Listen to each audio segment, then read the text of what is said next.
कठुआ में कुछ लोगों ने प्रोटेस्ट किया, डीसी ने पर्चा लगा दिया उनके खिलाफ।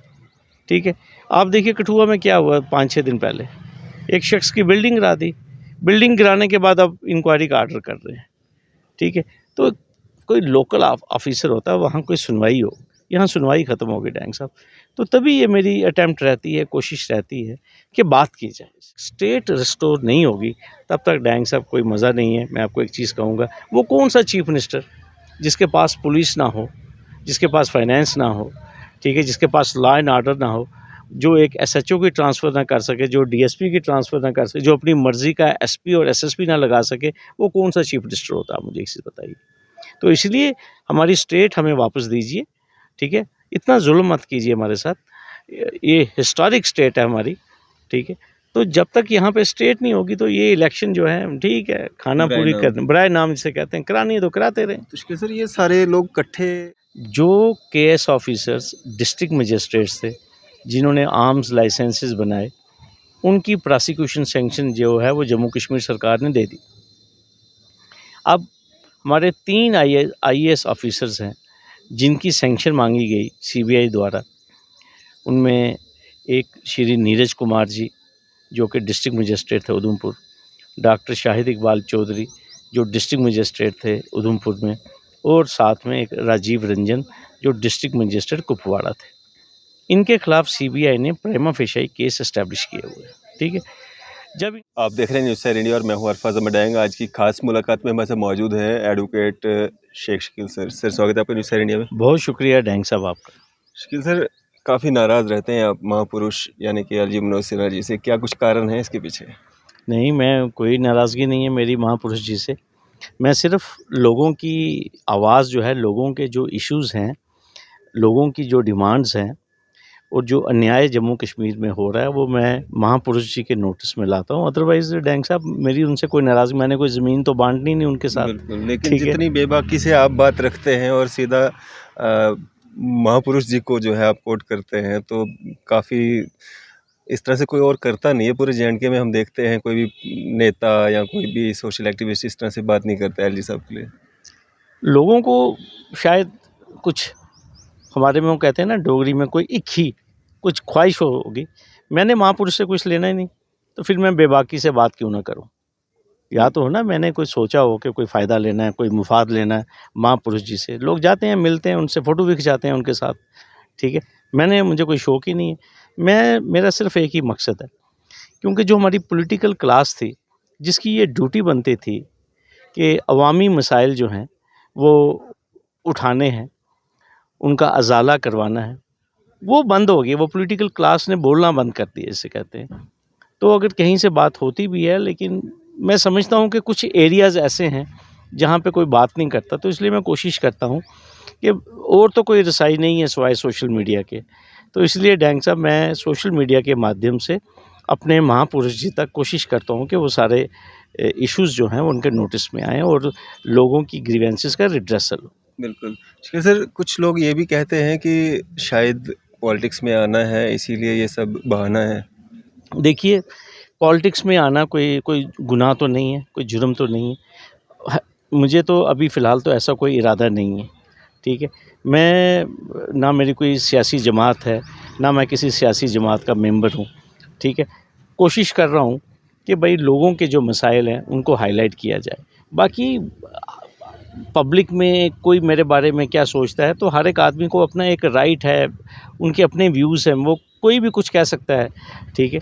लेकिन ये है कि अभी तक मेरा कोई इरादा नहीं है किसी सियासी जमात को में शामिल होने का या पॉलिटिक्स में, क्योंकि यहाँ पे वैसे भी पॉलिटिक्स का फ्यूचर रहा क्या है वैसे, मुझे डैंग साहब मुझे बताइए, ठीक है?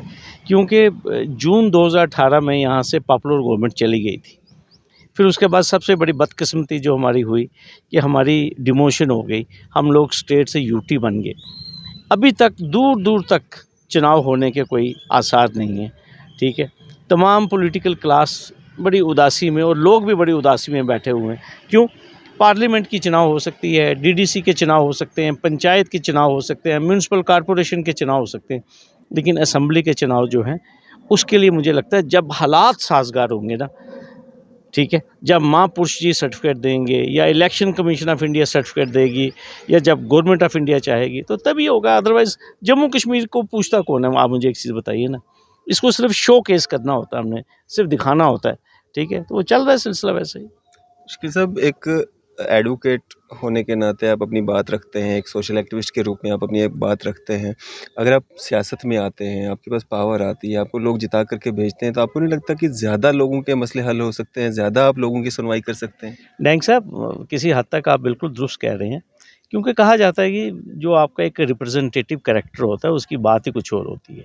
जब आप असेंबली में या पार्लियामेंट में खड़े होके जब आप कोई बात करते हैं और जब आप ड्राइविंग सीट पे आते हैं, ठीक है, ये तो तभी पॉसिबल होगा ना जब लोग आपको चाहेंगे। बिल्कुल। मैं तो ये चीज़ कहता हूँ, सबसे पहले ये चीज़ जब आप लोग, मैं तो ये कहता हूँ, लीडर वो है, लीडर को कौन बनाता है? लोग बनाते हैं। लोग बनाते हैं, आवाम बनाती है। लोग चाहते हैं आप सियासत ठीक में है। आएँ, लोग चाहते हैं आप इलेक्शन में कंटेस्ट करें। अभी डैंग साहब, मैं जिस लाइन पे मैं हूँ, मैं जो अभी काम कर रहा हूँ, मेरा भी एक ही मकसद है कि जो यहाँ पे वीक, अंडर प्रिविलेज्ड और ये जो हमारे लोग हैं जिनकी कोई सुनवाई नहीं है, ठीक है, बस मेरी यही कोशिश है कि अवामी मसाइल जो हैं उनको रेज़ किया जाए, क्योंकि सुनवाई ख़त्म हो गई। मैं आपको साफ बात बताऊँ, जम्मू कश्मीर में आप किसी से भी पूछिए, ठीक है, लोग कहते हैं कि सुनवाई नहीं है। ये जो बाबू आए हुए हैं, ये मुझे कहना नहीं चाहिए, इनको कोई हमदर्दी नहीं है। कोई पांडे है, कोई गर्ग है, कोई कुछ है, कोई कुछ है, कोई यूपी से, बिहार से, उड़ीसा से। उनको क्या अपनाइयत है मेरे डोगरे से? उनको क्या अपनाइयत मेरे कश्मीरी से, किश्तवाड़ी से या मेंढर से या बसंतगढ़ से या रामनगर से? उनको कोई अपनाइयत नहीं है।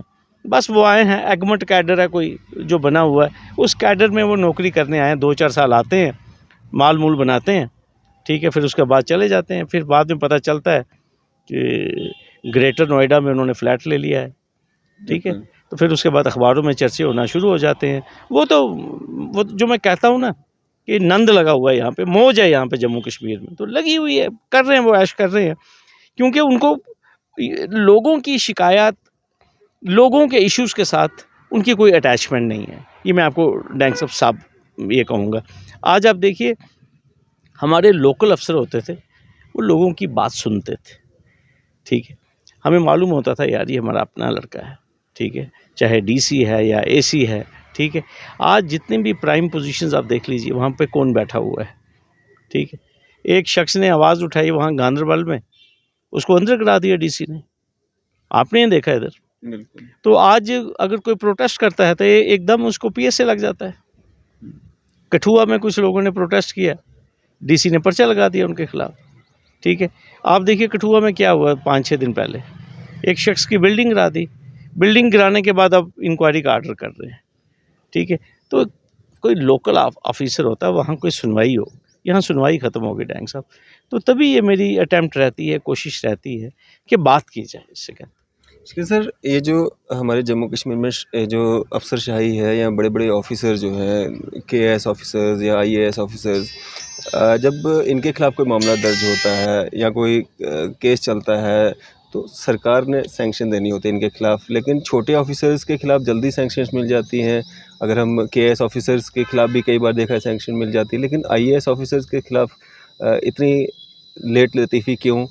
और आर्म्स स्कैम मामले में जो मामला चल रहा है पिछले कई सालों से, उसमें भी अभी तक कोई कार्रवाई जो है, अहम कार्रवाई देखने को नहीं मिली, या उन ऑफिसर्स के खिलाफ जिन पे ये आरोप लगे कि उन्होंने अपने पावर्स का मिसयूज़ किया, उनको मतलब और उनको प्रमोशंस दी जा रही हैं और उनको जो है वैसी जगहों पे बिठाया जा रहा है जहाँ पे उन लोगों को नहीं होना चाहिए, क्योंकि उनके नाम पे जो है धब्बा लगा हुआ है। देखिए डैंग साहब, सच बड़ा कड़वा होता है।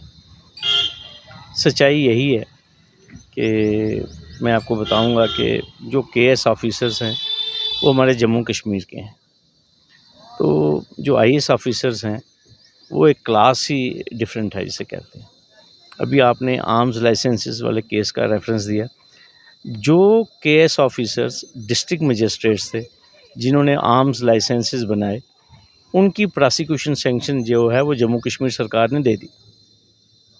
अब हमारे 3 आईएएस ऑफिसर्स हैं जिनकी सैंक्शन मांगी गई सीबीआई द्वारा, उनमें एक श्री नीरज कुमार जी जो कि डिस्ट्रिक्ट मजिस्ट्रेट थे उधमपुर, डॉक्टर शाहिद इकबाल चौधरी जो डिस्ट्रिक्ट मजिस्ट्रेट थे उधमपुर में, और साथ में एक राजीव रंजन जो डिस्ट्रिक्ट मजिस्ट्रेट कुपवाड़ा थे।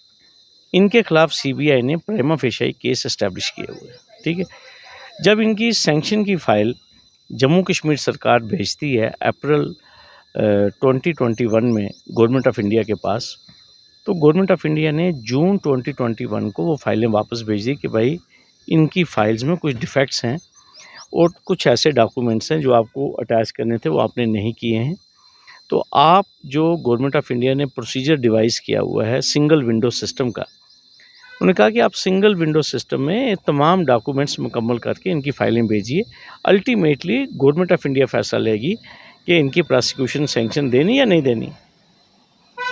अब आप देखिए कहाँ जून 2021 डैंग साहब, और आज हम जून 2023 में हैं।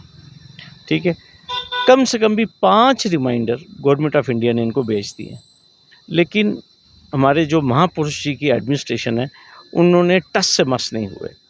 ठीक है, और दूसरी तरफ से हम रोज़ सुनते हैं महापुरुष जी कहते हैं कि ज़ीरो टॉलरेंस है टुवर्ड्स करप्शन।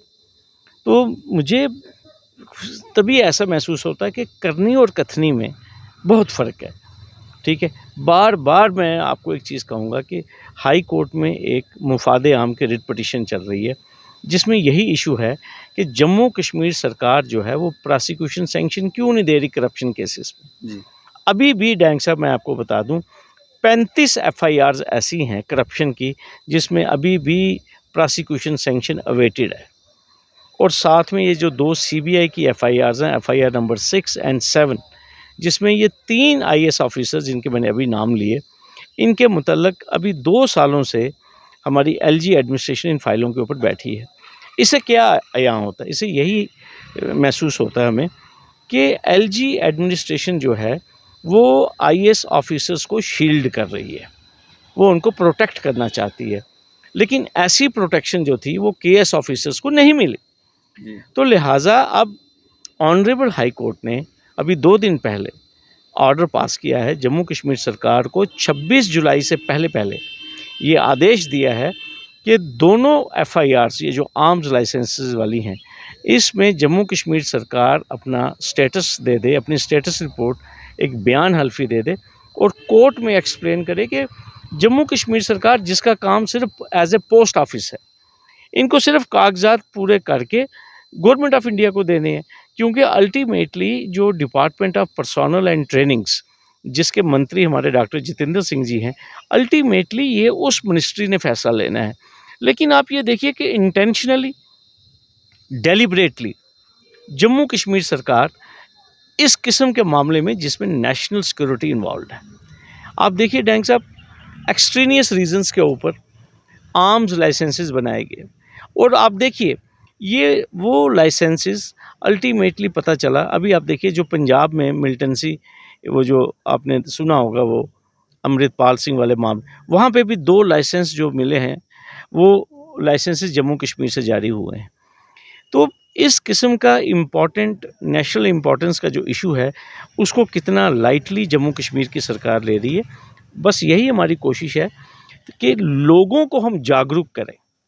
जब तक लोग देखिए, लोगों को तो मालूम ही नहीं, 2012 का ये मामला है, सीबीआई इन्वेस्टिगेट कर रही है, और आप ये देखिए कि हमारे मोतबर आईएएस ऑफिसर्स इसमें मुलव्वस हैं, और जम्मू कश्मीर की सरकार जो है उसकी पूरी अटेम्प्ट है उनको शील्ड करने की। लेकिन सर 1 जनवरी 2023 को जो डांगरी में टेरर अटैक हुआ था जिसमें 7 लोगों ने अपनी जानें गंवाई थी, 14 के करीब जो है लोग ज़ख्मी हुए थे। कल वो प्रेस कॉन्फ्रेंस कर रहे थे जम्मू में कि हमें इंसाफ नहीं मिला अभी तक। तो कैसे देखते हैं इसको? देखिए बहुत बड़ा सान्या था वो, मैं आपको बताऊं डैंग साहब, और सबसे बड़ी बात यह है कि मुझे लगता है 6 या 7 दिन वहाँ सोगवार कुंबे के साथ रविंद्र रैना जी वहीं पे रुके थे। बिल्कुल। ठीक है, ये बहुत बड़ा सवालिया निशान है इस सरकार की क्रेडिबिलिटी के ऊपर और भारतीय जनता पार्टी के लीडर के ऊपर। और सबसे बड़ी बात यह है कि अब वो क्या करे, वो परिवार क्या करे, आप मुझे बताइए डैंग साहब। आप देखिए मजालता में जो दीपू है लड़का, जिसके घर आप पहुँचे थे और अल्लाह के फजल से मैं भी वहाँ पे गया था, आपने उनके घर की हालत तो देखी होगी, ठीक है। अब देखिए कल का दीपू के घर में बेटा भी पैदा हुआ है, ठीक है। अब देखिए एक परिवार जिसका सोल ब्रेड विनर था दीपू, अभी तक हमारे महापुरुष जी और हमारे डॉक्टर जितेंद्र सिंह जी और रविंदर रैना जी अभी तक वहाँ नहीं गए हैं। क्यों? क्योंकि वो गरीब आदमी है, वो सिग्निफिकेंट ही नहीं है बेचारा। दीपू का जो परिवार है वो कोई वोट थोड़ी दिलाएगा, अगर उसकी कंपैशनेट अपॉइंटमेंट होगी वो वोट थोड़ी दिलाएगा, ठीक है। क्यों? वो दलित है बेचारा, उसकी बड़ी डिस्क्वालिफिकेशन है दीपू के परिवार की। सबसे पहले कि वो जम्मू का है, दूसरी उसकी डिस्क्वालिफिकेशन वो गरीब है, और तीसरी डिस्क्वालिफिकेशन वो दलित है। तो वो इम्पॉर्टेंट ही नहीं है। क्यों जाएंगे महापुरुष जी? आप मुझे एक चीज़ बताइए ना, क्योंकि वो बैकवर्ड है, ठीक है, और साथ में दूर दराज जाना नहीं जाएंगे, ठीक है। और दूसरा मसला जहाँ तक रहा ढांगरी का, ढांगरी में तो हमारे एलजी साहब खुद गए थे मुझे लगता है, बिल्कुल। ठीक है। तो वहाँ पे उनके साथ जो वादे किए हैं, जो उनकी लीगल एंटाइटलमेंट है, जो आपने उनके साथ प्रॉमिसेस किए हैं, उसको क्यों नहीं फुलफिल किया जाए? डैंग साहब आप मुझे एक चीज़ बताइए। फिर आप, जब मैं ये चीज़ कहता हूँ कि जम्मू कश्मीर में सुनवाई नहीं है और यहाँ पे 2 कानून हैं, गरीब आदमी के लिए एक, अमीर आदमी के लिए दूसरा, तो फिर आप मुझे बताइए क्या मैं गलत हूँ? आप मुझे बताइए। अब आप, क्या ये सवालिया निशान नहीं है क्रेडिबिलिटी पे? जिस सोगवार ख़ानदान के साथ 7 दिन भारतीय जनता पार्टी के अध्यक्ष वहाँ पे रहे हैं, फिर दुश्वारियाँ कहाँ पे? आप मुझे एक चीज़ बताइए ना। जब हमें ये कहा जाता है कि जम्मू कश्मीर में भ्रष्टाचार था, जम्मू कश्मीर में उलगाववाद था, तभी हमने इसका कंट्रोल अपने हाथ में लिया है। फिर लोगों में ये अनरेस्ट क्यों? डैंग साहब मुझे एक चीज़ बताइए। फिर लोगों में ये परेशानी क्यों? मुझे क्यों बोलने की ज़रूरत पड़ रही है? आपने मुझे शुरू में भी ये सवाल किया कि मैं क्यों ये ऐसी बातें करता हूँ। मैं यही बातें करता हूँ, मैं ह्यूमन बीइंग हूँ, एक इंसान हूँ, मेरे अंदर भी एक दिल है। तो जब ढांगरी का जो परिवार है, जब उसकी समस्या है, उसकी परेशानी है, उनको क्या शौक था प्रेस कॉन्फ्रेंस करने का? उन्होंने भी कोशिश की कि उनकी बात जो है वो महापुरुष तक पहुँचे। विकास कुंडल जी क्या कर रहे हैं? वहाँ पे डिप्टी कमिश्नर है ना, ठीक है। इसका मतलब ये है कि विकास कुंडल जी ने हाथ खड़े कर दिए होंगे, तो तभी उन लोगों ने प्रेस कॉन्फ्रेंस की। तो इसी तरह मेरी गुजारिश है अपने महापुरुष जी से, ये बड़े 2 सीरियस इश्यूज़ हैं, एक ढांगरी वाला, दूसरा दीपू के परिवार का। मुझे मालूम है कुछ मेजर्स दीपू के परिवार के लिए उठाए गए हैं। मैंने शायद एडिशनल डिप्टी कमिश्नर है या एडिशनल डीडीसी हैं जसरोटिया साहब, मैंने उनकी प्रेस कॉन्फ्रेंस सुनी थी, मुझे बड़ी खुशी हुई, जानकारी हुई, कुछ हो रहा है। लेकिन मैं फिर ये बात कहूँगा, nothing short of the government job, compassionate appointment to wife और ब्रदर ऑफ दीपू, इससे कम तो कोई बात नहीं होगी। और मैं बार बार यही इल्तिजा करूँगा अपने एलजी साहब को कि एलजी साहब प्लीज़ जाइए और ख़ुद जाके अपॉइंटमेंट ऑर्डर जो है वो दीपू की वाइफ को या उसके घर के किसी और सदस्य को दीजिए, तभी जाके इंसाफ होगा। ठीक है सर, आखिर में ये जो हमारे सियासी लोग हैं, विभिन्न पार्टीज़ के, जो लोगों के बीच में जा रहे हैं, रात दिन मेहनत कर रहे हैं, कोशिशें यही हैं कि जल्द से जल्द इलेक्शन हो और हम पावर में आएँ। तो अगर यूटी रहते इलेक्शंस होते हैं तो क्या फ्यूचर होगा इन नेताओं का? आप देख ही रहे हैं दिल्ली में क्या ताकत है, यूटी में जो असेंबली होती है उनमें क्या ताकत है, आप प्रोटोकॉल देख लीजिए। तो तमाम पावर्स जो हैं वो एलजी के पास ही रहेंगी। ये तो नाम नेहाद ही सरकार होगी, मैं आपको साफ बात कहूँगा। मतलब वो जो प्रोटोकॉल पहले हुआ करता था, वो जो तामझाम हुआ करता था, वो कुछ भी नहीं होगा? देखिए, ऐसे मैं कहूँगा कठपुतली सरकार जिसे कहते हैं, स्टेट रिस्टोर होनी चाहिए, दैट इज़ आवर राइट। जब तक स्टेट रिस्टोर नहीं होगी तब तक डैंग साहब कोई मज़ा नहीं है। मैं आपको एक चीज़ कहूँगा, वो कौन सा चीफ मिनिस्टर जिसके पास पुलिस ना हो, जिसके पास फाइनेंस ना हो, ठीक है, जिसके पास लॉ एंड ऑर्डर ना हो, जो एक एसएचओ की ट्रांसफ़र ना कर सके, जो डीएसपी की ट्रांसफ़र ना कर सके, जो अपनी मर्ज़ी का एसपी और एसएसपी ना लगा सके, वो कौन सा चीफ मिनिस्टर होता है? मुझे एक चीज़ बताइए। तो इसलिए हमारी स्टेट हमें वापस दीजिए, ठीक है? इतना जुल्म मत कीजिए हमारे साथ। ये हिस्टोरिक स्टेट है हमारी, ठीक है? तो जब तक यहाँ पे स्टेट नहीं होगी तो ये इलेक्शन जो है ठीक है, खाना बुराई पूरी नाम। कर बड़ाए नाम जिसे कहते हैं, करानी है तो कराते रहें। तो इसके सर ये सारे लोग इकट्ठे हो करके एक ही स्वर में ये क्यों नहीं कहते कि पहले हमें स्टेट दी जाए उसके बाद इलेक्शन करवाए जाएं? सारे ये कह रहे हैं कि इलेक्शन करवाए जाएं, इलेक्शन करवाए जाएं, स्टेट की कोई बात नहीं कर रहे। देखिए, बड़ी देर से बेरोज़गारी है, सियासी लोगों की सियासी लोगों की अनएम्प्लॉयमेंट चल कुछ रही है ना ना, कुछ मिल जाए। कुछ ना कुछ मिल जाए बेचारों को। कोई पीडब्ल्यूडी मिनिस्ट्री लेना चाहता है, कोई हेल्थ मिनिस्टर बनना चाहता है, बड़ी देर से लोगों की उन्होंने सेवा नहीं की है, ठीक है? तो बेसिकली उनको ये शौक है। मैं आपको साफ, अगर ये लोग सही में अगर चाहते हैं जम्मू कश्मीर की डेवलपमेंट, मुझे लगता है सबसे पहले जम्मू कश्मीर में जो आवाज़ उठनी चाहिए, it should be for the restoration of the status of the state of Jammu and Kashmir, कि जब तक जम्मू कश्मीर को आप स्टेट का दर्जा नहीं दे देते तब तक कोई चुनाव, तमाम सियासी जमातों को एक सफ़ में खड़ा होकर ये बात कहनी चाहिए, तभी तो मज़ा आएगा। आप अदरवाइज़ आप मुझे एक चीज़ बताइए, एसएचओ अगर जो है अगर वो चीफ मिनिस्टर उसको ट्रांसफ़र नहीं करवा सकता, तो वो किस किस्म की असेंबली और वो किस किस्म की सरकार होगी? बिल्कुल, चलें शुक्रिया सर हमारे साथ बातचीत करने के लिए। धन्यवाद। तो ये थे हमारे साथ एडवोकेट शेख शकील सर। आपकी इस सब पे क्या राय है? आप भी अपनी राय ज़रूर साझा कीजिएगा। इसी तरह की मज़ीद अपडेट्स के लिए आप देखते रहें न्यूज़ सर इंडिया। मैं अरफाज अहमद डांग, कैमरामैन शाहनवाज के साथ।